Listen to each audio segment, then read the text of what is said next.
ഞാനെപ്പോഴും ഒരു ജീവിതവുമായിട്ട് ബന്ധപ്പെട്ട് നിൽക്കുന്ന ഒരാളാണ്.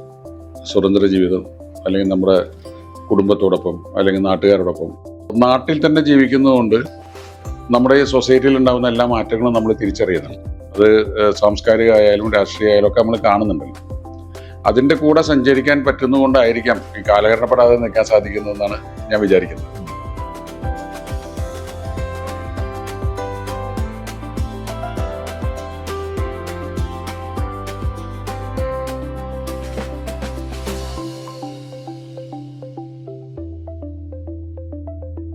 സിനിമാ രംഗം വിട്ടുപോയ ഷീല, ഉർവശി, മീര ജാസ്മിൻ ഉൾപ്പെടെ നിരവധി പേരെ തിരികെ വന്നു നായികമാരാക്കിയിട്ടുണ്ട്.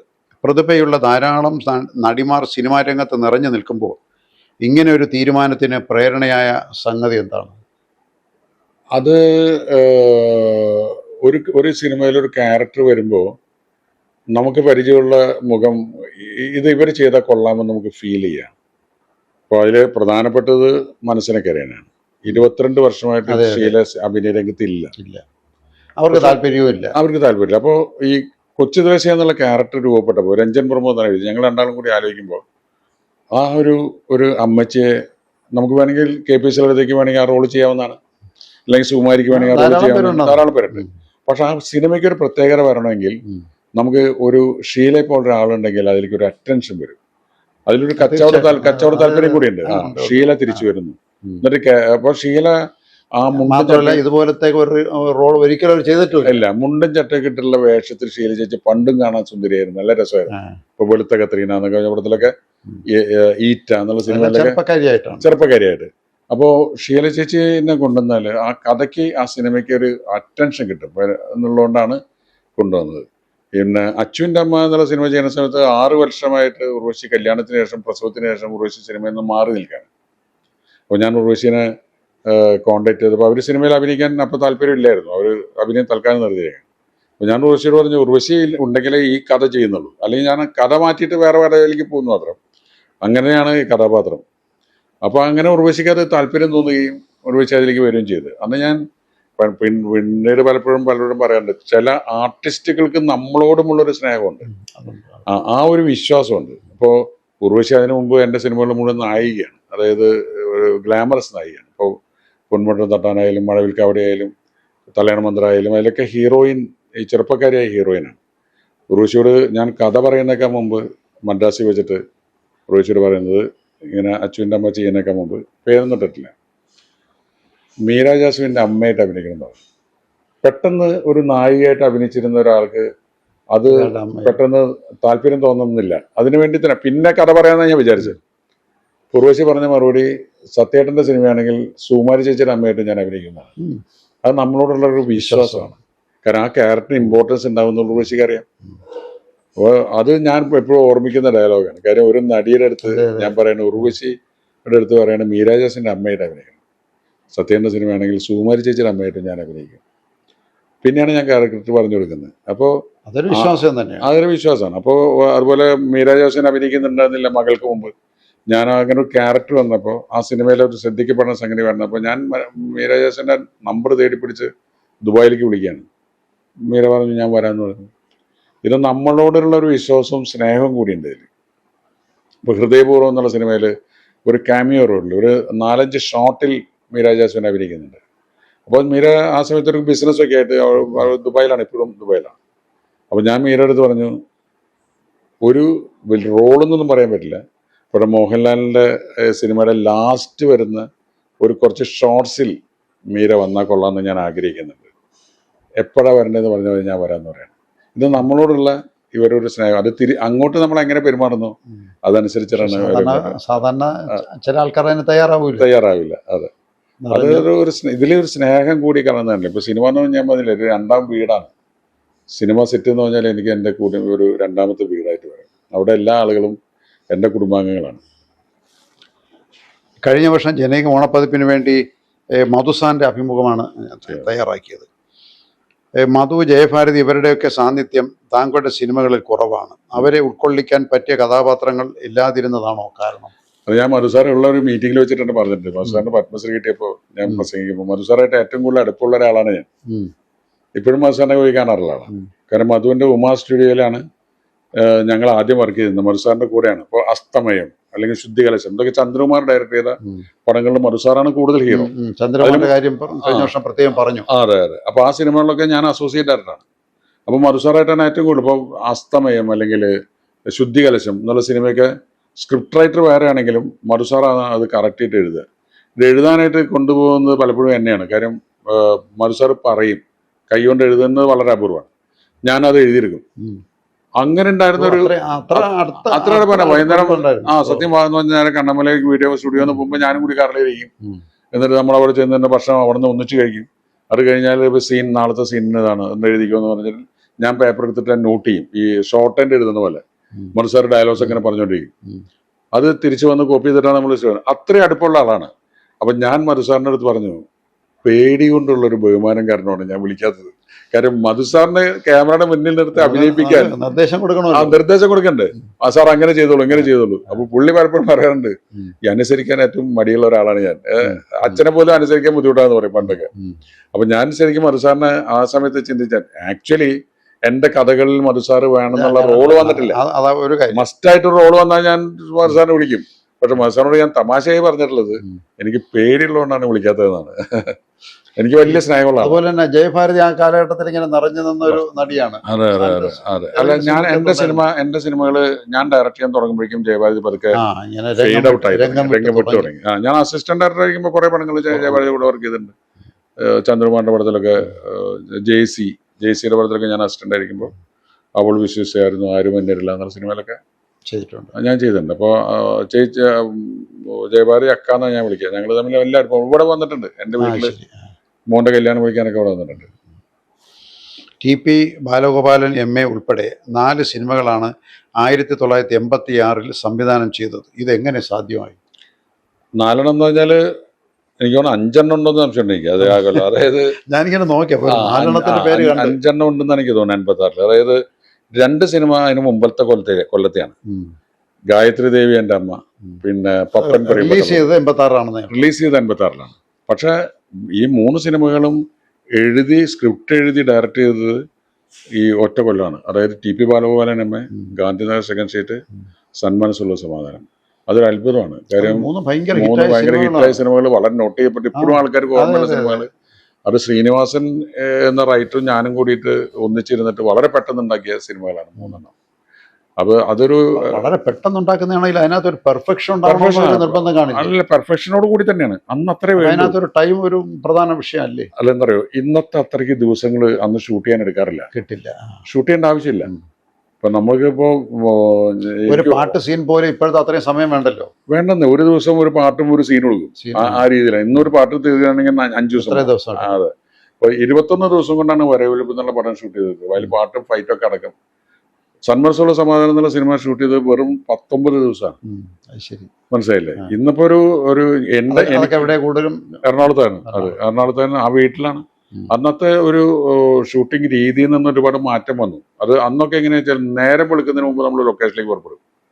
5 മണിക്ക് ചായ കൂടെ നമ്മൾ ഉണർത്തി കഴിഞ്ഞാൽ 6 മണിക്ക് എല്ലാവരും ലൊക്കേഷനിൽ പോകാണ്. ഒരു സീൻ എടുത്തു കഴിഞ്ഞിട്ട് ബ്രേക്ക്ഫാസ്റ്റ് കഴിക്കുന്നുള്ളൂ.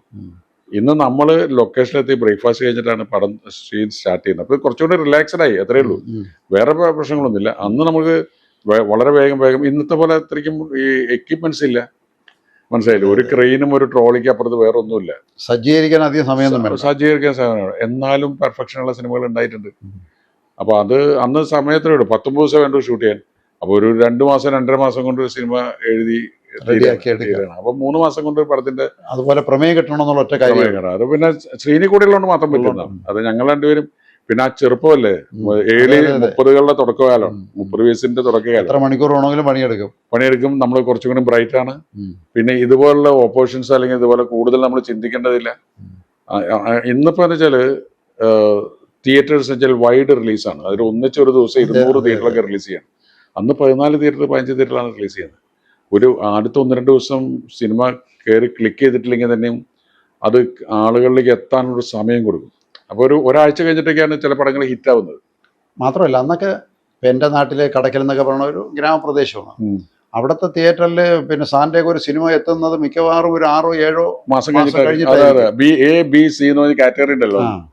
ഇന്നിപ്പോ ഓല തിയേറ്ററാണ്. അതെ അതെ അതെ. ഇന്നിപ്പോ ഞാൻ ഒരിക്കൽ ഇപ്പൊ ജോമോന്റെ സുവിശേഷങ്ങൾ എന്നുള്ള സിനിമ ഞാൻ തൃശ്ശൂർ നോക്കുമ്പോൾ തൃശ്ശൂർ 15 സ്ക്രീനിലാണ് ഒരേ സമയം കളിക്കുന്നത്. മനസ്സിലായി? തൃശ്ശൂർ മാത്രം 15 സ്ഥലത്ത് സ്ക്രീനിൽ പടം സ്ക്രീൻ ചെയ്തുകൊണ്ടിരിക്കുകയാണ്. അപ്പൊ ടൗണിൽ മാത്രം, അത് പുറത്ത് വേറെ. ഇത് തൃശ്ശൂർ രാഗത്തില് ജില്ലയിൽ മാത്രം ഒരു 10-30 സ്ഥലങ്ങൾ ഓടിയിട്ടുണ്ടാവും. 30 അതിനൊക്കെ കൂടുതൽ ഒരാഴ്ച കൊണ്ട് പിന്നെ ഇവിടെ അന്തിക്കാട് നിന്നിട്ട് ഒരു 3 കിലോമീറ്റർ ദൂരത്തില് 5 തിയേറ്റേഴ്സ് ഉണ്ട്. ഒരേ സിനിമ ഈ 5 തിയേറ്ററിൽ റിലീസ് ചെയ്യണം. മനസ്സിലായില്ലേ? അപ്പോ ഒന്നിച്ചങ്ങോട്ട് ഒരാഴ്ച കൊണ്ട് അതിന്റെ കളക്ഷൻ വരും. പടം നല്ലതല്ലെങ്കിൽ ഫസ്റ്റ് ഡേ സെക്കൻഡ് ഡേ കഴിയുമ്പോൾ പടം നിന്ന് പോകും. കാരണം മറ്റതിന് നമുക്ക് കയറാനുള്ള സമയമുണ്ട്. ഇപ്പോൾ അച്ചുവിന്റെ അമ്മ എന്നുള്ള സിനിമ ആദ്യത്തെ ആഴ്ച കളക്ഷൻ കുറവായിരുന്നു. പല തിയേറ്ററുകളിലും ഹോൾഡ് ഓവറായി. അപ്പോൾ PV ഗംഗാധരനാണ് പ്രൊഡ്യൂസർ. ഗംഗാധരൻ എൻ്റെ അടുത്ത് പറഞ്ഞു 6 തിയേറ്ററുകളിൽ നൂൺ ഷോ ആക്കണമെന്ന് പറയുന്നു. അതായത് പടം ഫെയിലായി എന്നർത്ഥം. അപ്പൊ എനിക്കിതിൽ സിനിമയിലൊരു വിശ്വാസമുണ്ട്, ഈ സിനിമ ഓടുന്നൊരു തോന്നലുണ്ട്. പക്ഷെ ഓപ്പോസിഷൻ ഉദയനാണ് താരം എന്നുള്ള സിനിമയാണ്, മോഹൻലാലിന് ശ്രീനിവാസനുണ്ടെങ്കിൽ. അതിന് ഭയങ്കര ആളാണ്. ഇതൊരാഴ്ച ഇങ്ങനെ പതുക്കെ വലിഞ്ഞു പോയി. അപ്പോൾ PV ജിയുടെ അടുത്ത് ഞാൻ പറഞ്ഞു 6 സ്റ്റേഷനിൽ നൂൺ ഷോ ആക്കണ്ട, അവിടെ പടം നിർത്തിക്കൊള്ളാൻ പറ. അഥവാ ഒരാഴ്ച കഴിഞ്ഞിട്ട് പടം ക്ലിക്ക് ചെയ്താൽ ഇവരൊരു രണ്ടാമത് കളിക്കാൻ പറയാ. ഈ റിലീസ് ചെയ്യുമ്പോഴുള്ള ടൈംസ് വ്യത്യാസമാണ്. അങ്ങനെ 6 ദിവസം എന്നിട്ട് ഒരു സെക്കൻഡ് വീക്കായപ്പോഴും പടം ക്ലിക്ക് ചെയ്തു. 3 ആഴ്ച കഴിയുമ്പോഴേക്കും ടിക്കറ്റ് കിട്ടാതായി. അപ്പൊ ഇവരൊക്കെ വീണ്ടും ഈ പടം റിക്വസ്റ്റ് ചെയ്ത് കളിക്കാൻ തുടങ്ങി. അതായത് ചാലക്കുടിയിൽ ആ സിനിമയുടെ ഒരാഴ്ച കൊണ്ട് നിർത്തിയ സ്ഥലത്ത് 75 ദിവസം ഫംഗ്ഷന് ഞാൻ പോയിട്ടുണ്ട്. എന്തായിരിക്കും സാർ അതിന്റെ ഒരു അല്ല, അത് ആളുകൾക്ക് എത്താൻ അല്ല, ആദ്യം ആൾക്കാർ പറഞ്ഞു പോകണം. അതെ. കാര്യം ഉർവശി മീരാജാസിന് മാത്രമാണ്. പിന്നെ നരേൻ എന്നുള്ള നടനാണ് അവന്റെ ആദ്യത്തെ പടങ്ങളിലൊന്നാണ്. അതിലൊരു സ്റ്റാർഡം ഇല്ല. പെട്ടെന്ന് അതിന്റെ ഓപ്പോസിഷൻ വലിയൊരു പടം വരികയും ചെയ്തു. മോഹൻലാലിന്റെ പടം വന്നു. അത് ഹിറ്റാണ്, നല്ല പടമാണ്. അപ്പൊ ആളുകളെ ഫസ്റ്റ് ചോയ്സ് അതാണ്. അപ്പോൾ ആളുകൾ ഒരാഴ്ച കഴിയുമ്പോൾ അറിയും ഇങ്ങനെ ഒരു പടം ഇറങ്ങിയിട്ടുണ്ട് നല്ലതെന്ന് പറയും. അങ്ങനെ ടോക്ക് വന്നു കഴിഞ്ഞാൽ പിന്നെ അതിങ്ങനെ കയറി ക്ലിക്ക് ചെയ്യും. അല്ല, പിന്നെ ഏത് പടം ഇറങ്ങപ്പോഴും സത്യന്തിക്കാട് ഞാനൊക്കെ കുറെ വർഷങ്ങൾക്ക് മുമ്പുള്ള നമുക്കൊന്ന് സമയത്തിന്റെ തിരക്കും കൂടെയൊക്കെ വരുമ്പോൾ നമ്മൾ സംവിധായകരെ നോക്കിയാണ് സിനിമ കയറുന്നത്. അങ്ങനെ സത്യന്തിക്കാട് എന്ന സംവിധായകനെ നോക്കി കയറുന്ന ധാരാളം ആളുകൾ കാണും. അതുകൊണ്ടായിരിക്കും സെക്കൻഡ് വീക്കിൽ കയറിയത്. സെക്കൻഡ് വീക്കിൽ കയറി ആൾക്കാർ കണ്ട് നല്ലതാണെന്ന് തോന്നി കഴിയുമ്പോൾ പിന്നെ കയറി ക്ലിക്ക് ചെയ്തു. അതൊരു കോൺഫിഡൻസ് ആണ്. ഇപ്പൊ ഈ പറഞ്ഞ പോലെ എന്റെ പേര് കാണുമ്പോൾ പലർക്കാരും എൻ്റെ അടുത്ത് ട്രെയിനിലൊക്കെ വെച്ച് കാണുമ്പോൾ പറയും നിങ്ങളുടെ പേര് കണ്ടാല് ആരുടെ അഭിപ്രായം ചോദിക്കാതെ നമ്മൾ സിനിമ കാണാൻ പോകും. ശേഷം കുടുംബങ്ങൾ കയറപ്പോൾ 4-5 പേര് ഒരുമിച്ച് വരും. അതാണ് അതൊരു വിശ്വാസമാണ്. അപ്പൊ അതുകൊണ്ട് തന്നെ ഈ കുടുംബങ്ങൾക്ക് കാണാവുന്ന സിനിമകൾ മാത്രമേ ഞാൻ ചെയ്യാറുള്ളൂ. അതൊരു പരിമിതിയാണെങ്കിൽ ആ പരിമിതി എനിക്ക് ഇഷ്ടമാണെന്ന് ഞാൻ പറയും പലപ്പോഴും. അനൂപ് സത്യനും അഖിൽ സത്യനും സിനിമ സംവിധായകരായി വിജയം കൈവരിക്കുമെന്ന് താങ്കൾ പ്രതീക്ഷിച്ചിരുന്നുവോ? ഇല്ല, എനിക്ക് ഇവര് വിജയിക്കുന്നവരെ നമുക്ക് ഒരിക്കലും അങ്ങനെ വിചാരിക്കാൻ പറ്റില്ലല്ലോ. ഇവരുടെ ഉള്ളിൽ എന്താണുള്ളത്, ഇവരിത് ഗംഭീരമായ സിനിമയാക്കി മാറ്റുന്നൊന്നും വലിയ റിസ്ക് ഉള്ള ഒരു ഫീൽഡാണ് സിനിമ. അതുകൊണ്ട് അവര് ജോലി രാജിവെച്ചു. അപ്പൊ ജോലി കഴിയുമ്പോൾ എന്റെ ഭാര്യയ്ക്ക് നല്ല ടെൻഷനായിരുന്നു. കാര്യം ഒരു വിപ്രോയില് നല്ല സാലറി, നല്ല കമ്പനി, നല്ല ജോലി, നല്ല സാലറി, എല്ലാ വീക്കിലും ഒരു ഫ്ലൈറ്റിൽ വരും ഇവിടെ. അപ്പോ അവരെ ശമ്പളം ഉള്ളതുകൊണ്ടാണ്. അവരൊരു 2 കൊല്ലത്തെ ബോണ്ട് തീർന്നതോടുകൂടി 2 ആളും ജോലി രാജിവെക്കുകയാണ്. ഒരാള് NID പഠിക്കാൻ പോയി. അനൂപ് അക്കാഡമിക്കായിട്ട് പഠിച്ചു പോയിട്ട് നാഷണൽ ഇൻസ്റ്റിറ്റ്യൂട്ട് ഡിസൈനിങ്ങിൽ പോയിട്ട് ഫിലിം മേക്കിംഗ് പഠിച്ചു 3.5 കൊല്ലം. അഖിൽ എൻ്റെ കൂടെ അസോസിയേറ്റ് ആയിട്ട് വന്നു. അപ്പോൾ അവർ വരാൻ തുടങ്ങിയപ്പോൾ എനിക്ക് മനസ്സിലായി ഇവർ ജെനുവിൻ ഇൻട്രസ്റ്റ് ഉള്ളവരാണ്. പിന്നെ സിനിമ സ്വന്തമായിട്ട് എഴുതി നന്നായിട്ട് വരുന്നു എന്നുള്ളതൊക്കെ അവരുടെ ടാലൻ്റാണ്. അത് വരുമ്പോഴേ നമ്മൾ അറിയുന്നുള്ളൂ. അതുവരെയ്ക്കും നമുക്ക് അറിഞ്ഞൂടാ. ഞാൻ പിന്നെ അവർ രണ്ടുപേരും തമ്മിൽ നിരന്തരം ഈ സിനിമയെ കുറിച്ച് ചർച്ച ചെയ്തിരുന്നു. അതൊന്നുമില്ല. ഒരേ കാലഘട്ടത്തിൽ അവര് ഇരട്ടകൾ കൂടിയാണല്ലോ. അവര് ഇരട്ടകളാണ്. അവർ ഒരുപോലെ പഠിക്കുന്നു, ഒരേ കമ്പനിയിൽ ജോലി ചെയ്യുന്നു, ഒരേ സമയത്ത് സിനിമാ രംഗത്ത് വരുന്നു. വളരെ അപൂർവമായി സംഭവിക്കുന്ന കാര്യങ്ങളാണ്. ഡിസ്കസ് ചെയ്യാം. ഇവര് ഇവിടെ വന്നാൽ ഞങ്ങളിപ്പോ 3 പേരുടെ സബ്ജക്റ്റുകളും ഡിസ്കസ് ചെയ്യും. അത് വലിയ ഭാഗ്യമാണ് എനിക്ക്. ഈ നേരത്തെ പറഞ്ഞൊരു ചോദ്യത്തിന്റെ ഉത്തരത്തിൽ അതും കൂടി ഉണ്ട്. ഈ കാലഘട്ടപ്പെടാതെ ഈ നിൽക്കുന്നത് എന്താണ് എന്ന് ചോദിച്ചാൽ എന്നോട്. പുതിയ തലമുറ ഇങ്ങനെ പുതിയ തലമുറയിൽ രണ്ടാൾ എന്റെ കൂടെ തന്നെ ഉണ്ട്.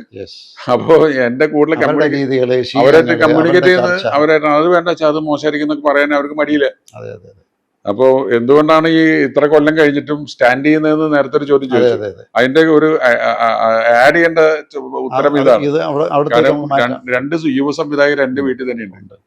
അവര് സക്സസ്ഫുൾ ആയിട്ടുള്ള ആൾക്കാരാണ്, ജെനുവിൻ ആയിട്ടുള്ള ആൾക്കാരാണ്. അപ്പോ അവര് ചെയ്ത പടങ്ങളൊക്കെ ആൾക്കാർക്ക് ഇഷ്ടം. അപ്പൊ ആ 2 ഡയറക്ടേഴ്സ് കൂടി ഉള്ളതുകൊണ്ട് എനിക്ക് അറിയാതെ. എന്നാൽ സാറിന്റെ സിനിമയുടെ ശൈലിയിൽ നിന്ന് വ്യത്യസ്തമാണ്. അപ്പൊ അതുകൊണ്ട് അതൊരു പോസിറ്റീവ് രീതിയിലാണ്. ഇന്നസെന്റ് കളിയാക്കി പറയാറുണ്ട് പണ്ട്. ഇന്നസെന്റ് എന്റെ വൈഫ് ഒരു തനി നാട്ടിൻപുറത്തുകാരായ ഇപ്പൊ നിങ്ങൾ കണ്ടില്ലേ. അപ്പൊ മൂപ്പർക്ക് സിനിമയുടെ ക്രൈസ് ഒന്നുമില്ല, അല്ലെങ്കിൽ അങ്ങനെ ലൊക്കേഷൻ വരെ. അപ്പോൾ ഇവിടെ ചാൻസ് ചോദിച്ച ആൾക്കാർ വരും പലപ്പോഴും. എന്നെയാണല്ലോ സ്ഥിരമായിട്ട് വരിക. കോളിംഗ് ബെല്ലടിക്കും, സാറുണ്ടോ, അടുത്ത പടം എപ്പോൾ തുടങ്ങും. പിന്നീട് 2 കൂടി ഡയറക്ടേഴ്സ് ആയതിനു ശേഷം ഡോർ തുറന്നിട്ട് പറയത്തേ ഡയറക്ടർമാർ ആരും കൂടി ഇല്ല കേട്ടോ എന്ന് പറയുന്നത്. കാര്യം ആരെയാണ് അന്വേഷിച്ച് വരുന്നത് അറിയില്ലല്ലോ. അല്ല, വരുന്ന ആൾക്കാര് ഒരാളില്ലെങ്കിൽ അടുത്ത ആളിന്റെ ചിത്രത്തിലെങ്കിലും ഒരു ചാൻസ് കിട്ടുമല്ലോ. അതെ. അത് ആ അത്ഭുതം ഇവിടെ ഭയങ്കര പലപ്പോഴും നമ്മൾ വയ്ക്കാറില്ല. എന്നെ ഞാനിപ്പോ ഏതാണിപ്പോ ഞാൻ ഇവരുടെ അടുത്ത് പറയും, എനിക്ക് വലിയ ശല്യമായിട്ടുണ്ട്. കാരണം ഇപ്പൊ കോളിംഗ് ബെല്ല് അടിച്ചു കഴിഞ്ഞാൽ ഇന്ന് ഭാഗ്യത്തിന് ഇതുവരെ വന്നിട്ടില്ലായിരുന്നു, എന്തായാലും വരും. അപ്പൊ വരും. അപ്പൊ ഞാൻ ചോദിക്കുമ്പോ എന്തായാലും വല്ല ഞാൻ അങ്ങോട്ട് തന്നെ മറുപടി അറിയും, ഞാൻ കഥ ആലോചിച്ചുകൊണ്ടിരിക്കുന്നേ ഉള്ളൂ, അത് എന്തായാലും ഇപ്പൊ തുടങ്ങാറായിട്ടില്ല. ആ സമയത്ത് കോൺടാക്ട് ചെയ്യുമ്പോൾ പറയും, അല്ല സാറിനില്ല, അഖിൽ സാറിനെ അന്വേഷിച്ചു വന്നാണ്, അല്ലെങ്കിൽ അനൂപ് സാറിനെ അന്വേഷിച്ചു വന്നാണ്. ഇതൊക്കെ കേട്ടാ പെട്ടെന്നൊക്കെ പൊയ്ക്കോളൂ. അപ്പൊ അത് നമ്മൾ അവരോട് പറഞ്ഞ് മനസ്സിലാക്കി വിടും. അല്ല, ഈ അന്തിക്കാട് മേഖലയിലുള്ള ധാരാളം ആളുകൾ സിനിമയിൽ അഭിനയിച്ചിട്ടുണ്ട്. അല്ല അന്തിക്കാടൊക്കെ വളരെ ചെറു. ഞാൻ സിനിമയിൽ നമ്മൾ അങ്ങനെ ദേശീയമായിട്ട് ചിന്തിച്ചിട്ട് കാര്യമില്ല. സിനിമയ്ക്ക് ആവശ്യമുള്ളവരെയാണ്. അത് അന്തിക്കാടുന്നായാലും പുറത്തുനിന്നായാലും. അന്തിക്കാടുള്ളവർ എന്റെ സിനിമയിൽ അധികം ഇല്ല. നമുക്ക് ഇത് നമ്മുടെ സ്വകാര്യ ഭൂമിയാണ്, സ്വകാര്യ നാടാണ്, നമ്മുടെ സ്വകാര്യതയാണ്. ഫഹദിന് അസാധാരണമായ അഭിനയ സിദ്ധിയാണ് എന്ന് തിരിച്ചറിഞ്ഞ സന്ദർഭം ഒന്ന് പറയാം. ഫഹദ് ഫാസിലിന് മുന്നിൽ കണ്ടുകൊണ്ട് തന്നെയാണ് ഞാൻ പ്രാവശ്യം ചെയ്തിട്ടുള്ളത്. ഫഹദ് ഫാസിലിന്റെ അഭിനയ സിദ്ധി ഞാൻ കണ്ടത് എൻ്റെ സിനിമകളിലല്ല, അതിനു മുമ്പ് ഫഹദ് അഭിനയിച്ചിട്ടുള്ള സിനിമകളിലാണ്. ഇപ്പം എൻ്റെ സിനിമയിൽ ഫഹദ് ആദ്യമായിട്ട് അഭിനയിക്കുന്നത് ഒരു ഇന്ത്യൻ പ്രണയകഥ എന്ന സിനിമയിലാണ്. അതിനു മുമ്പ് അത് വേറെ പിന്നെ. അപ്പോൾ ഫഹദിനെ എനിക്ക് കുട്ടിക്കാലത്ത് അറിയാം. ഫാസിലും ഞാനും കൂടി ഞങ്ങൾ നല്ല സുഹൃത്തുക്കളാണ്. ഫാസിലിന്റെ വീട്ടിൽ പോകുമ്പോഴൊക്കെ സ്കൂളിൽ പോയിരുന്ന കുട്ടിയാണ്. അന്ന് കുട്ടിക്കാലത്ത് ഏതെങ്കിലും സിനിമയില് കൂടെ അഭിനയിച്ചിട്ടുണ്ടോ ഫാസിലിന്റെ? ഇല്ല.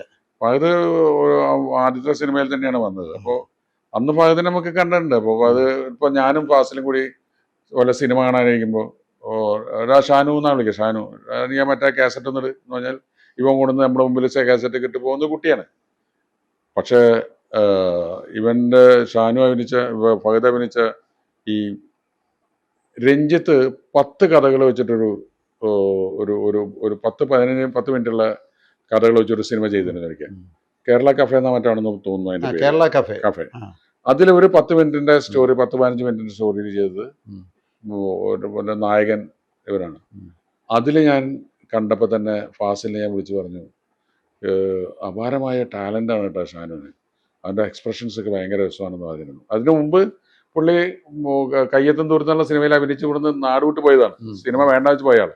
2ാമത്തെ എൻട്രിയിലാണ് ഈ സിനിമ ചെയ്യുന്നത്. അപ്പോൾ തൊട്ട് നമ്മൾ പുള്ളിയെ നോട്ട് ചെയ്തു. പിന്നെ അച്ഛൻ അവൻ്റെ കഥ തുടരുന്നു എന്നുള്ള സിനിമ ചെയ്യാൻ തുടങ്ങുന്ന സമയത്ത് കഥയാവുന്നേ ഉള്ളൂ. ഞാൻ ഇവനെ വിളിച്ചൊന്ന് കണ്ടു.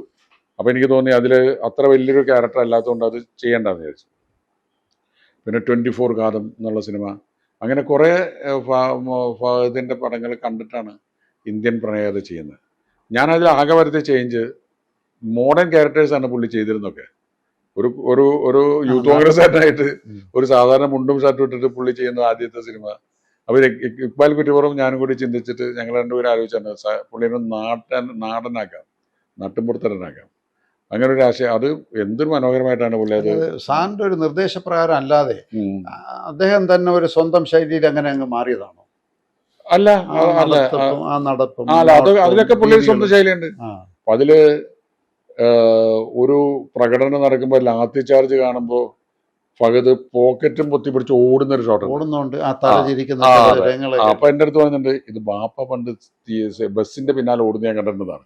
ബാപ്പ എന്ന് പറഞ്ഞാൽ ഫാസിൽ കോളേജിൽ പോകാനായിട്ട്, കോളേജിൽ പോകാനല്ല വേറെ എന്താ, അപ്പൊ ബസ്സിന്റെ പേരിലൊക്കെ ബാപ്പ പറയാറുണ്ട് ഇത്ര കോളേജിൽ പോകുന്ന സമയത്ത് പോക്കറ്റില് ചില്ലറ ഉണ്ടാവും, അത് ഈ പോക്കറ്റ് പൊത്തിപ്പിടിച്ചിട്ടാണ് അത് പോകാതെ വെച്ച് ഓടും. ആ ഓട്ടമാണ് അതിൽ ചെയ്തത്. അത് ഫഹദ് അപാരമായ ടാലന്റ് ആണ്, ഭയങ്കര ക്രിയേറ്റീവ്. ഫഹദിന്റെ ഉള്ളിൽ ഒരു ഡയറക്ടർ ഉണ്ട്. ഈ ഫാസിലിന്റെ മകനായതുകൊണ്ടാണോ അല്ലെങ്കിൽ പട്ടി ഓട്ടിക്കുമ്പോഴത്തേക്ക് ഓടുന്ന ഒരു രംഗം ഉണ്ടല്ലോ ഇതില് ഞാൻ ഇതിലുണ്ട് മറ്റേ ഞാൻ പ്രകാശൻ അവിടുന്ന് ഭയങ്കര ഓട്ടം. ആ ഓട്ടം ഇവന്റെ ഓട്ടം ഭയങ്കര രസമാണ്. അതുകൊണ്ട് തന്നെ അതെ അതെ. അപ്പൊ എസ് കുമാറിന്റെ അടുത്ത് പറഞ്ഞു ഈ ഓട്ടം ദൂരെ നിന്ന് എടുക്കുന്നേക്കാളും ക്യാമറയുടെ കൂടെ ഓടിയാൽ ഭയങ്കര രസമായിരിക്കും. എന്നിട്ട് നമ്മൾ അതിന് ജിമ്പൽ ഒരു എക്യുപ്മെന്റ് സമയത്താണ് ആ ഓട്ടം. അതെ അതെ. അത് ഒരു വണ്ടിയുടെ ബൈക്കിന്റെ ബാക്കിൽ വെച്ചിട്ട് ബൈക്ക് വണ്ടി ഓടി വരും, ഭയങ്കര ഓട്ടം. പഴയത് ഓടുന്ന പടങ്ങളെല്ലാം നന്നായിട്ട് ഓടുന്നു പറയുന്നാറുണ്ട് തമാശക്ക്. പഴയതിന്റെ ഓട്ടമുള്ള സിനിമകളൊക്കെ സൂപ്പർ ഹിറ്റ് ആണെന്ന് പറയാം. സത്യൻ അന്തിക്കാട് എന്ന ഗ്രാമീണന്റെ മനസ്സിൽ പിൻഗാമി എന്ന സിനിമ രൂപം കൊണ്ടതിന്റെ രസതന്ത്രം മനസ്സിലാകുന്നില്ല. അത് ഡിഫറെന്റ് ആയിട്ടുള്ള സിനിമയാണ്. ആ കാലത്ത് നമ്മുടെ ഞാൻ ചെയ്തിരുന്ന സിനിമകളിൽ നിന്ന് പാറ്റേൺ അന്തിക്കാടിന്റെ ഒരു സിനിമ എന്ന് പറഞ്ഞ് നമ്മൾ കേറുമ്പോ അതുകൊണ്ട് തന്നെ പിൻഗാമി അന്നത്തേക്കാൾ കൂടുതൽ ആൾക്കാർ ശ്രദ്ധിക്കുന്നതും പറയുന്നതും ഇപ്പോഴാണ്. അത് തുടക്കത്തിൽ കുറെ ഓടിയല്ലോ. അല്ലല്ല, പടം ഫെയിലിയർ ഒന്നല്ല, അത് അങ്ങനെ കുറെ വ്യാഖ്യാനങ്ങൾ വന്നു. ഞാൻ ഇങ്ങനെ വാചകം പറയുന്നോണ്ടാണ്. അന്നത്തേക്കാൾ കൂടുതൽ പിന്നീട് കുറച്ച് ഓടി. അന്നത് അന്ന് ഓടി ഇറങ്ങുന്ന സമയത്തെ കണ്ടത്. അതെ അതെ അതെ. അപ്പൊ ആ കഥ എന്ന് വെച്ചാല് മനഃപൂർവ്വം അങ്ങനെ ഉണ്ടാക്കിയതല്ല. നമ്മള് മോഹൻലാലിനെ വെച്ചിട്ടൊരു സിനിമ ചെയ്യാമെന്ന് ഞാൻ ആലോചിച്ചിരുന്നു. അപ്പൊ മോഹൻലാലുമായിട്ട് ഇടക്കാലത്ത് മോഹൻലാലും ഞാനും ചെയ്യാത്ത കുറച്ച് പടങ്ങൾ ചെയ്യാതിരുന്നതിന് ശേഷം ഞങ്ങൾ കണ്ടിട്ടൊരു സിനിമ ലാലിന് പ്രൊഡ്യൂസ് ചെയ്യണം. ലാൽ പ്രൊഡ്യൂസ് ചെയ്തിട്ട് ഞാൻ ഡയറക്റ്റ് ചെയ്യുന്ന ലാൽ എൻ്റെ അടുത്ത് പറഞ്ഞിരുന്നു. അപ്പോൾ ഞാൻ എന്ത് ചെയ്യാമെന്ന് ആലോചിച്ചിട്ട് ഇതൊക്കെ പലപ്പോഴും നമുക്ക് വന്നു ചേരുന്നതാണ്. അപ്പോൾ അന്നത്തെ ദിവസം രഘുനാഥ് പലേരി എൻ്റെ ഒരു സുഹൃത്താണല്ലോ. അപ്പോൾ പൊന്മുട്ട താറാവൊക്കെ കഴിഞ്ഞ കാലമാണ്. രഘു ഒരു ദിവസം അന്തിക്കാട് വന്നിട്ട് എന്നെ വെറുതെ കാണാൻ വന്ന വർത്താനം പറഞ്ഞ് ഞങ്ങൾ പോകുന്ന സമയത്ത് ഞാൻ ചോദിച്ചു ചെറുകഥകളൊന്നും എഴുതാറില്ല. ഇപ്പൊ രഘു വീക്കിലികളൊക്കെ കഥകൾ എഴുതുന്ന കാലമാണ്. മാതൃഭൂമിയിലാണ്. അപ്പൊ പുള്ളി പറഞ്ഞു മാതൃഭൂമിയിൽ ഞാൻ അടുത്തൊരു കഥ വരാൻ പോകുന്നുണ്ട്, അത് എഴുതി കഴിഞ്ഞു, ഞാൻ കൊടുത്തിട്ടില്ല, അത് കൊടുക്കാൻ ഇപ്പൊ പറ്റിയ ചെന്നിട്ട് തിരിച്ച് ചെന്നിട്ട് കൊടുക്കും എന്ന് പറഞ്ഞു. അപ്പൊ ഞാൻ ചോദിച്ചാൽ എന്താണ് കഥ? കുമാരേട്ടൻ പറയാത്ത കഥ എന്നാണ് അതിന് പേരിട്ടിരിക്കുന്നത്. അപ്പൊ അതിലൊരു കൗതുകം തോന്നി എനിക്ക്. അതെന്താ കുമാരേട്ടൻ പറയാത്ത കഥ ഞാൻ ചോദിച്ചപ്പോൾ ഈ കഥ പുള്ളി പറഞ്ഞു. ഞാൻ പറഞ്ഞത് സിനിമ മറ്റേ പ്രസിദ്ധീകരിക്കാൻ പറ്റേ, നമുക്ക് സിനിമയാക്കാം. അങ്ങനെയാണ് പിൻഗാമി ഉണ്ടാവുന്നത്. അപ്പൊ ഒരു കഥ എന്നിലേക്ക് വന്ന് ചേർന്നതാണ്. രഘുനാഥ് പലേരിയുടെ അതിമനോഹരമായ സ്ക്രിപ്റ്റാണ് അത്. ഞാൻ എൻ്റെ ഒരു ഡിഫറെന്റ് ടൈപ്പാണ് ഷൂട്ട് ചെയ്തിരിക്കുന്നത്. വിപിൻ മോഹന്റെ ഒക്കെ ഒരു ഡിഫറെന്റ് ഫോട്ടോഗ്രാഫിയാണ് അതിൽ. അപ്പം അത് എങ്ങനെ സംഭവിച്ചു പോകുന്നതാണ്. സിനിമ കണ്ടാല് ഇതൊരു ഇത്ര പഴക്കമുള്ള സിനിമയാണ് തോന്നുന്നില്ല. അതാണ് ഇപ്പോഴും അത് ഓടുന്നു എന്ന് പറയുന്നത്. എനിക്ക് കുറെ പേർക്ക് എന്റെ ഏറ്റവും ഇഷ്ടപ്പെട്ട സിനിമകളിൽ ഒന്ന് അതാണ്. ഇപ്പൊ ബേസിൽ ഞാനത് ആ സിനിമ അടുത്ത കാലത്ത് ഞാൻ കണ്ടിട്ടുണ്ട്. ഇത് ഇത്ര ചില സിനിമകൾ കാണുമ്പോൾ നമുക്ക് ഇത്ര പഴക്കമുണ്ടെന്ന് നമുക്ക് തോന്നും, ഇതങ്ങനെ ഫീൽ ചെയ്യും. അതെ അതെ. ബേസിൽ ഒരിക്കൽ പറഞ്ഞു എനിക്ക് ഏറ്റവും കൂടുതൽ ഇഷ്ടപ്പെട്ട സത്യന്റെ സിനിമ ഇതാണ്. ലിജോ ജോസ് പെല്ലിശ്ശേരി, അവർക്ക് പുതിയ തലമുറയിലെ ഡയറക്ടേഴ്സ്, അവർക്കൊക്കെ ഏറ്റവും ഇഷ്ടപ്പെട്ട എന്റെ സിനിമ പിൻഗാമിയാണ്. രസതന്ത്രം എന്ന സിനിമയിലെ മീര ജാസ്മിനെ ഒരു ആൺകുട്ടിയുടെ വേഷത്തിൽ അവതരിപ്പിച്ച് വിജയിപ്പിക്കാനാകുമെന്ന ഒരു ആത്മവിശ്വാസം ഉണ്ടായിരുന്നു. അവരുടെ രൂപം അതിന് പറ്റിയതല്ലോ. അല്ലല്ല, അതൊരു റിസ്കി എലമെന്റ് അതിലുണ്ട്. പക്ഷെ ആ റിസ്കി വെച്ചിട്ട് നമ്മൾ ചെയ്തതാണ്. മറ്റൊന്ന് പെൺകുട്ടിയാണല്ലോ ഒറിജിനല്, അവൾ ആണാക്കി മാറ്റല്ലേ ചെയ്യുന്നത്. അപ്പൊ അതില് മീരയുടെ ഒരു കോൺട്രിബ്യൂഷൻ കൂടി ഉണ്ട്. മീര എൻ്റെ അടുത്ത് പറഞ്ഞു ഞാൻ എങ്ങനെ നടക്കണം, മുണ്ട് വളച്ചു തൂർന്നത്, ഞാൻ മുണ്ട് വളച്ചു കാണിച്ചു കൊടുത്തതാ. നടക്കുമ്പോൾ മുണ്ട് ഇങ്ങനെ വളർത്തണം. അതിലൊരു കൗതുകമാണ്, നമുക്കതൊരു രസകരമായി മാറും നമുക്ക് തോന്നി. ഒരു വീഴ്ച പറ്റിയാലും പ്രേക്ഷകർക്ക് മനസ്സിലാവും പെൺവേഷം കെട്ടിയതാണല്ലോ, അല്ലാണ്ട് അവളെ ആണാക്കിയത്. അങ്ങനത്തെ ഒരു റോള് അതൊരു ചെറിയ റിസ്ക് ആയിരുന്നു, പക്ഷെ അത് ജനങ്ങൾ ഏറ്റെടുത്തു. ഈ സിനിമയിൽ മീര ജാസ്മിന്റെ കഥാപാത്രമായ കൺമണി യഥാർത്ഥത്തിൽ ഒരു പെൺകുട്ടിയാണ് എന്ന രഹസ്യം മണികണ്ഠൻ ആശാരിയായ അഭിനയിച്ച ഇന്നസെന്റ് ഒരു മലയുടെ ഏകാന്തതയിൽ വിളിച്ചു പറയുന്ന രംഗം യഥാർത്ഥത്തിൽ ഇന്നസെന്റിന്റെ തന്നെ ഭാവനയിൽ വിരിഞ്ഞതാണോ അതോ സംവിധായകന്റെ? അല്ല, അത് സംവിധായകനും തിരക്കഥാകൃത്തും ഞാൻ തന്നെയാണ്. ഞാൻ തന്നെ എഴുതിയ ഫുൾ സ്ക്രിപ്റ്റ്. അതെ അതെ. കാര്യം ഈ ശ്രീനിവാസൻ എഴുതുമ്പോഴേ ഈ ലൊക്കേഷനിൽ നിന്നുള്ള എഴുത്തിനെ ഞാൻ പ്രോത്സാഹിപ്പിക്കാറുള്ളൂ. ഞാൻ തിരക്കഥ എഴുതിയിട്ടുള്ളപ്പോൾ വിനോദയാത്രയായാലും അല്ലെങ്കിൽ രസതന്ത്രമായാലും കഥ എഴുതുന്നൊക്കെ ഫുൾ സ്ക്രിപ്റ്റ് കംപ്ലീറ്റ് ആയ ശേഷം അത് മുഴുവൻ എഴുതി കഴിഞ്ഞിട്ട് ലൊക്കേഷനിലേക്ക് പോയിട്ട്. അപ്പൊ ഇതൊക്കെ ഒറിജിനൽ സ്ക്രിപ്റ്റിലുള്ള തന്നെയാണ്. ശ്രീനിവാസൻ, തിലകൻ, KPSC ലളിത, ഇന്നസെന്റ്, ശങ്കരാടി, ഒടുവിൽ ഉണ്ണികൃഷ്ണൻ, കുതിരവട്ടം പപ്പു, കൊച്ചിൻ അനീഫ, ഇവരുടെ എല്ലാം വേർപാട് ഏറ്റവും കൂടുതൽ ഉരച്ചിട്ടുള്ളത് സത്യൻ അന്തിക്കാടിനെ ആയിരിക്കണം. ഈ വിടവുകൾ എങ്ങനെയാണ് നികത്തുന്നത്? ജഗതി ശ്രീകുമാറിന്റെ അഭാവത്തെ എങ്ങനെ കാണുന്നു? അവരുടെ വിടവ് എന്ന് പറയുന്നത് നികത്താൻ പറ്റൂല. നമുക്ക് വേറെ ആർട്ടിസ്റ്റിനെ കണ്ടെത്തുക എന്നല്ലാതെ നമുക്കത് നികത്താൻ പകരം വെക്കാനില്ല. ഒടുവിൽ ഉണ്ണികൃഷ്ണൻ അവതരിപ്പിക്കാവുന്ന ഒരു ക്യാരക്ടർ ഒടുവിൽ ചെയ്യുന്നത് പോലെ വേറൊരാളെ കൊണ്ട് ചെയ്യിപ്പിക്കാൻ പറ്റില്ല. വേറൊരു നടൻ അതിനു വേണ്ടി കണ്ടെത്താമെന്നല്ലാതെ. അപ്പൊ നമുക്ക് അപ്പൊ അയാളുടേതായിട്ടുള്ള രീതിയിൽ നന്നായി ചെയ്തോളും. ഇപ്പോ ഞാൻ പ്രകാശൻ എന്നുള്ള സിനിമയിൽ അതിൽ നായികയുടെ അച്ഛനായിട്ട് വേണമെങ്കിൽ ഒടുവിൽ ഉണ്ണികൃഷ്ണൻ അഭിനയിക്കാവുന്ന റോളാണ്. പക്ഷെ അത് ജയശങ്കർ എന്ന് പറയുന്ന നടൻ അതിമനോഹരമായിട്ട് ചെയ്തു. അപ്പൊ വേറൊരു കാഴ്ച അതിന് കിട്ടി. അപ്പൊ ആളുകളെ പകരക്കാരെ നമ്മൾ കണ്ടെത്തണം. കാരണം പ്രായം കൂടുക, മരണം എന്ന് പറയുന്നതൊക്കെ അനിവാര്യമായ സംഗതികളാണ്. നമുക്കതിനെ മത്സരിച്ച് തോൽപ്പിക്കാൻ പറ്റില്ല. നമ്മളതിനെ ഫേസ് ചെയ്ത് ഉള്ള സമയത്ത് ഉപയോഗപ്പെടുത്തുക. അത് എൻ്റെ ഏറ്റവും വലിയ സന്തോഷം അതാണ്. ഞാൻ ഈ പറഞ്ഞ ആർട്ടിസ്റ്റുകളെ മുഴുവൻ അവർക്ക് ആരോഗ്യമുള്ള സമയത്ത് ഏറ്റവും കൂടുതൽ ഉപയോഗിക്കാൻ. എനിക്ക് ലളിതച്ചേനും ഇന്നസെന്റിനെയും വാമക്കോയനൊക്കെ ചിന്തിക്കുമ്പോൾ, ശങ്കരാടിയനൊക്കെ ചിന്തിക്കുമ്പോൾ എൻ്റെ ഒരു ഭാഗ്യം എന്ന് പറഞ്ഞാൽ അത് ഏറ്റവും കൂടുതൽ ഉപയോഗിക്കാൻ എനിക്ക് ഭാഗ്യം കിട്ടിയെന്നല്ല. പ്രേക്ഷകരിലെ മനസ്സിനകത്ത് ഇടം തേടി കൊടുക്കുന്നതിൽ വലിയ പങ്ക്. അതെ. അവരൊക്കെ ടാലന്റ് ഏറ്റവും കൂടുതൽ യൂസ് ചെയ്യാൻ എനിക്ക് സാധിച്ചു എന്നുള്ളതൊരു വലിയ സമാധാനമാണ്. വർഷങ്ങൾക്ക് മുമ്പുള്ള ഗാനങ്ങളുടെ ചിത്രീകരണവും ഇപ്പോഴത്തെ ഗാനങ്ങളുടെ ചിത്രീകരണവും തമ്മിലുള്ള വ്യത്യാസങ്ങൾ അനുഭവത്തിന്റെ അടിസ്ഥാനത്തിൽ ഒന്ന് പറയാം. പണ്ട് അതായത് ഞാൻ അസിസ്റ്റന്റ് ഡയറക്ടർ ആയിരിക്കുന്ന കാലഘട്ടത്തിലൊക്കെ പാട്ടുകൾ എന്ന് പറഞ്ഞാൽ ഇപ്പോൾ പ്രൈം മിനിസ്റ്റർക്ക് അഭിനയിക്കുന്ന കാലഘട്ടത്തിൽ പാട്ടുകൾ പ്രത്യേക സെക്ഷനാണ്. അപ്പോൾ അതൊരു മ്യൂസിക് ഡയറക്ടറും അല്ല മറ്റേ ഡാൻസ് മാസ്റ്ററും ഒക്കെ കൂടി എന്നിട്ട് പാട്ട് നേരിട്ട് അവിടെ നിന്ന് ഞാൻ സംവിധാനം തുടങ്ങിയപ്പോൾ തന്നെ അതിൻ്റെ രീതി മാറി. പിന്നീട് ഇപ്പോഴും വീണ്ടും ആ രീതിയിലേക്ക് വന്നു. അത് നന്നായി. ഇപ്പം TP ബാലഗോപാലനമ്മ അല്ലെങ്കിൽ സന്മനസ്സുള്ള സമാധാനം, ഇതിലൊക്കെ കഥയുടെ കൂടി ചേർന്ന് പോകുന്ന രീതിയിലാണ്. ചിലപ്പോൾ ഒരു കാലഘട്ടത്തിനെ കാണിക്കാൻ ഒരു പാട്ട് ഉപയോഗിക്കും. ഒരു കുട്ടി ജനിച്ചു, ആ കുട്ടി വളർന്നു, ആ കുട്ടി വലുതായി, കുട്ടി മിടുക്കനായി, ഇത്രയും കാലം സീൻസിൽ കൂടെ കൊണ്ടുപോകാൻ ബുദ്ധിമുട്ടുണ്ടാവും. അപ്പോൾ നമ്മൾ അതിൻ്റെ ബാക്ക് ഡ്രോപ്പിൽ ഒരു പാട്ടിട്ട് കഴിഞ്ഞാൽ അത്രയും ഒതുങ്ങിപ്പോവും. അപ്പോൾ ആ രീതിയിലുണ്ടായിരുന്നതൊക്കെ അങ്ങനെയാണ്. പിന്നെ ഇതൊക്കെ ഡയറക്ടേഴ്സിന്റെ കഴിവനുസരിച്ചിരിക്കുന്നത്. ഇപ്പോഴും പാട്ടായിട്ട് എടുത്താൽ നന്നായി എടുക്കാൻ പറ്റുന്ന ആളുകളുടെ പാട്ടുകൾ നന്നായിട്ട് ഫീൽ ചെയ്യും. ഈ കാലത്തിന് സിനിമയ്ക്ക് ഉണ്ടായിട്ടുള്ള മാറ്റങ്ങൾ മാത്രമേ പാട്ടിനുണ്ടായിട്ടുള്ളൂ. അതിനകത്ത് ചില സംവിധായകരുടെ അതിമനോഹരമായ പാട്ടായിരിക്കും. പക്ഷേ അതിന്റെ ചിത്രീകരണം കാണുമ്പോൾ നമുക്ക് ഒരു റേഡിയോയിൽ പാട്ട് കേൾക്കുന്ന സുഖം കാണൂല. ചില ആളുകളുടെ പാട്ടത്ര മെച്ചമായിരിക്കില്ല, പക്ഷെ അതിമനോഹരം. എനിക്കൊന്ന് ഭരതൻ പാട്ടുകളുടെ ചിത്രീകരണം അങ്ങനെ ഏറ്റവും കൂടുതൽ ശ്രദ്ധിച്ചു. ഭരതന്റെ ഒക്കെ ഭയങ്കര വിഷ്വൽസ് ആണ്. ഭരതൻ ആർട്ടിസ്റ്റ് അല്ലേ, ആർട്ടിസ്റ്റ് വരയ്ക്കുന്ന ആളല്ലേ. ഭരതന്റെ ഫ്രെയിംസ്, വൈശാലിയിലേക്ക് ഫ്രെയിംസ്, പാട്ടൊക്കെ എടുക്കാൻ ഭരതനൊക്കെ ഗംഭീരാണ്.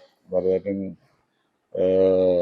വെക്കുന്ന ഫ്രെയിമുകള്, അമരം എന്നുള്ള സിനിമയിലൊക്കെ എന്ത് രസമാണ്. ഞാൻ ഏറ്റവും കൂടുതൽ ശ്രദ്ധിച്ചിട്ടുള്ള അമരമാണ്. അതെ. അതൊക്കെ നല്ല ലെങ്തി ഷോട്ട്സ് വെക്കുമ്പോൾ ആ ഒരു പാട്ട് തന്നെ നമ്മുടെ മനസ്സിനകത്ത് ഇങ്ങനെ ഓരോ രൂപങ്ങൾ ഇങ്ങനെ കിടക്കും. ഗായകൻ P. ജയചന്ദ്രനുമായി ഞാൻ അഭിമുഖം നടത്തുമ്പോൾ അദ്ദേഹം പറഞ്ഞത്, താൻ പാടിയ ഒരു പാട്ടിൻ്റെയും ചിത്രീകരണം സിനിമയിൽ എങ്ങനെയാണെന്നറിയാൻ സിനിമ കണ്ടിട്ടില്ല എന്നും പാടുക എന്ന തൻ്റെ ഭാഗം പൂർത്തിയായാൽ പിന്നെ അതിനെക്കുറിച്ച് ചിന്തിക്കില്ല എന്നുമാണ്. സത്യ അന്തിക്കാടിന് അദ്ദേഹവുമായുള്ള ബന്ധത്തെക്കുറിച്ചൊന്ന് പറയാമോ? ജേട്ടൻ എനിക്ക് വളരെ കാലത്ത് അറിയുന്ന ഒരാളാണ്. അപ്പം എൻ്റെ സിനിമകൾ കമ്പാരിറ്റീവ്ലി കുറച്ചേ ചേട്ടൻ പാടിയിട്ടുള്ളൂ. കാരണം വെച്ചാൽ യേശുദാസാണ് കൂടുതൽ ആ സമയത്ത് പാടുന്നത്. പിന്നെ യേശുദാസ് അമേരിക്കയിലൊക്കെ പോയ കാലഘട്ടത്തിൽ ഞാൻ ഏറ്റവും കൂടുതൽ ഉപയോഗിച്ചത് വേണുഗോപാലിനാണ്. ഇപ്പൊ മഴവിൽ കാവടി, സസ്നായകം തുടങ്ങിയ പടങ്ങളൊക്കെ വേണുഗോപാലാണ്. MG ശ്രീകുമാർ, അത്യാവശ്യം ജേട്ടൻ ഒക്കെ നമുക്ക് വളരെ ജേട്ടന് എനിക്ക് വളരെ ക്ലോസ് ആയിട്ട് അടുപ്പമുള്ള ഒരാളാണ്. പ്രത്യേകിച്ചും തൃശ്ശൂർക്കാരനായതുകൊണ്ടും തൃശ്ശൂർ ഭാഷ ഒരിക്കലും കൈമോശം വന്നിട്ടില്ലാത്ത ഒരാളും കൂടിയാണ്.